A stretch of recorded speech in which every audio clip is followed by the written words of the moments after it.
बिस्मिल्लाहिर्रहमानिर्रहीम। आज हम गुफ्तगू करेंगे कि क़ुरबानी के जानवरों में कितने लोग शरीक हो सकते हैं, एक जानवर में कितने आदमी शरीक हो सकते हैं।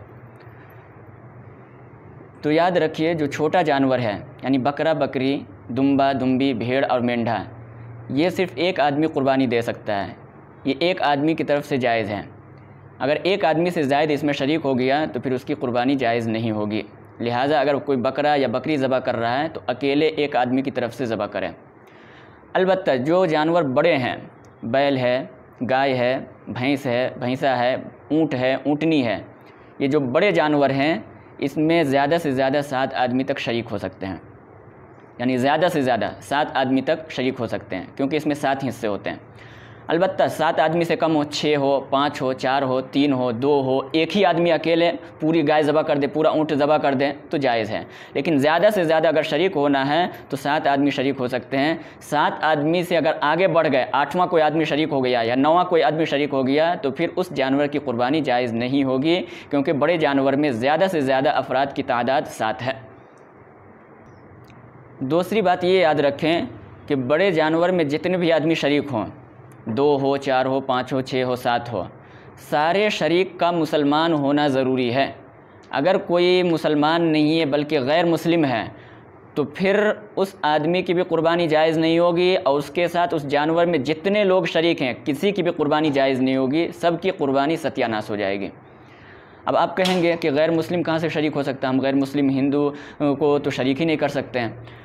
तो ये तो यकीनी बात है कि आप हिंदू को शरीक नहीं कर सकते हैं, लेकिन मुसलमानों में से बाज़ फ़िरका वो है जो अपने आप को मुसलमान कहता है लेकिन हकीकतन वो मुसलमान नहीं है। ऐसे आदमी को बाज़ मुसलमान शरीक कर लेते हैं, और शरीक करने की वजह से सारे के सारे लोगों की क़ुरबानी सत्यानाश हो जाती है, किसी की क़ुरबानी सही नहीं होती। जैसे मुसलमानों में एक फ़िरका है कादियानी, मिर्ज़ा ग़ुलाम अहमद कादियानी को मानने वाले को कहते हैं कादियानी। तो कादियानी ये अपने आप को मुसलमान कहता है, नमाज भी पढ़ता है, रोज़ा भी रखता है, हज भी करता है, ज़कात भी देता है, सब कुछ करता है, कलमा भी पढ़ता है, लेकिन नबी करीम सल्लल्लाहु अलैहि वसल्लम को आखिरी नबी नहीं मानता। नबी तो मानता है लेकिन आखिरी नबी नहीं मानता है।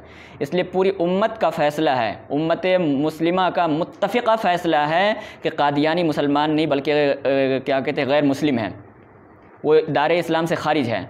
तो अगर कोई आदमी कादियानी को अपने क़ुरबानी के अंदर शरीक कर ले तो चूँकि वो मुसलमान नहीं है, अगरचे मुसलमान होने का दावा करता है लेकिन मुसलमान है नहीं, लिहाजा उसकी क़ुरबानी तो जायज़ होगी ही नहीं। जितने लोग शरीक होंगे सारे लोगों में से किसी की भी क़ुरबानी जायज़ नहीं होगी। इसलिए जितने भी शुरका हैं सारे शरीकों का मुसलमान होना ज़रूरी है। तीसरी शर्त याद रखें कि जितने लोग एक जानवर के अंदर शरीक हैं सबकी नीयत सवाब की नीयत होनी चाहिए। हर एक आदमी को चाहिए कि क़ुरबानी में सवाब की नीयत करे। अगरचे सवाब की जिहत अलग अलग वो हो सकता है, लेकिन नीयत सवाब की होनी चाहिए।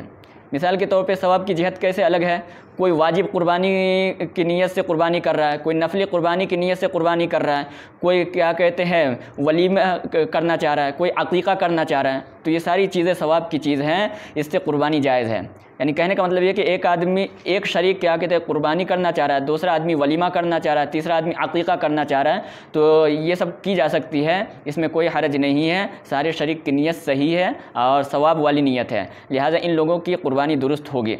यहीं से यहीं से बात भी वाज़ेह हो गई कि अगर कोई आदमी क़ुरबानी के जानवर में वलीमा करना चाहे तो वलीमा भी कर सकता है, अक़ीक़ा करना चाहे तो अक़ीक़ा भी कर सकता है, इससे क़ुरबानी पे कोई फ़र्क नहीं पड़ेगा। अलबत्ता ये याद रखें कि किसी शरीक की नीयत गोश्त खाने की न हो। अगर किसी आदमी की नीयत शरीक में से, शुरका में से किसी शरीक की नीयत गोश्त खाने की है तो किसी भी आदमी की क़ुरबानी दुरुस्त नहीं होगी, सब की क़ुरबानी नाजायज़ हो जाएगी, गैर दुरुस्त होगी। और आम तौर पे देहात में लोग जो क़ुरबानी करते हैं तो देखा गया है कि लोग सवाब की नीयत के बजाय सिर्फ गोश्त खाने की नीयत से क़ुरबानी करते हैं। बहुत सारे लोग तो नहीं, लेकिन क्या कहते हैं, कई लोगों के बारे में पता चला है, बल्कि हमने ख़ुद देखा है कि वो गोश्त खाने की नीयत से क़ुरबानी करते हैं। कितने लोग ज़बरदस्ती करते हैं, कितने लोग मजबूर होकर के करते हैं, कितने लोग तंग दिल होकर के करते हैं, और कितने लोग इसीलिए करते हैं, गोश्त खाने की नीयत से करते हैं कि हमारे पड़ोस में लोग क्या कहते हैं क़ुरबानी कर रहे हैं, अगर मैंने किया तो हमारा बच्चा भूखा रह जाएगा, हमारा बच्चा ललचाएगा दूसरे को देख करके, तो वो गोश्त खाने की नीयत से क़ुरबानी कर लेते हैं कि हम गोश्त खा लेंगे, हमारा बच्चा गोश्त खा लेगा, इस नीयत से। तो याद रखिए कि अगर कोई शरीक भी गोश्त खाने की नीयत से कुर्बानी कर रहा है तो किसी भी आदमी की कुर्बानी दुरुस्त नहीं होगी। इसलिए कुर्बानी करने से पहले आप अपनी नीयत सही कर लें और सवाब की नीयत रखें। चौथी शर्त यह है कि जितने आदमी शरीक हैं उस जानवर के अंदर सबकी आमदनी हलाल की हो, कमाई जायज़ हो, नाजायज़ न हो।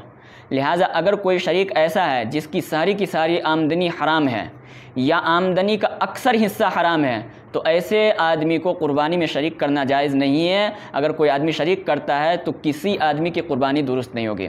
अलबत्ता इसमें एक और बात याद रखें कि अगर किसी आदमी की आमदनी हराम की है लेकिन कुर्बानी के जानवर में जो पैसा उसने दिया है उसने देते वक्त वजाहत कर दी कि भाई ये जायज़ पैसा है, हलाल पैसा, ये हराम का नहीं है, हमारे हराम का पैसा अलग है, मैं हराम पैसे में से ये पैसा नहीं दे रहा हूँ बल्कि हलाल पैसा दे रहा हूँ, तो फिर ऐसे आदमी को शरीक किया जा सकता है अगर वो वजाहत पहले कर दे तो। लेकिन अगर वजाहत नहीं कर रहा है और उसकी आमदनी हराम की है, चाहे सारी आमदनी हराम की हो या आमदनी का अक्सर हिस्सा हराम का हो, तो फिर ऐसे आदमी को कुर्बानी में शरीक करना जायज़ नहीं है, वरना किसी आदमी की कुर्बानी कबूल नहीं होगी, सबकी कुर्बानी सत्यानाश हो जाएगी।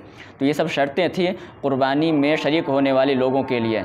तो आप कुर्बानी करने से पहले अपनी नीयत दुरुस्त कर लें। अल्लाह ताला हमें इन बातों पर अमल करने की तौफीक नसीब फरमाए। हमारी इस वीडियो को ज़्यादा से ज़्यादा शेयर करें ताकि लोगों को सही मसाइल की जानकारी हो सके, और हमारे चैनल शिफा ऑनलाइन को ज़रूर सब्सक्राइब कीजिए और उससे जुड़ जाइए।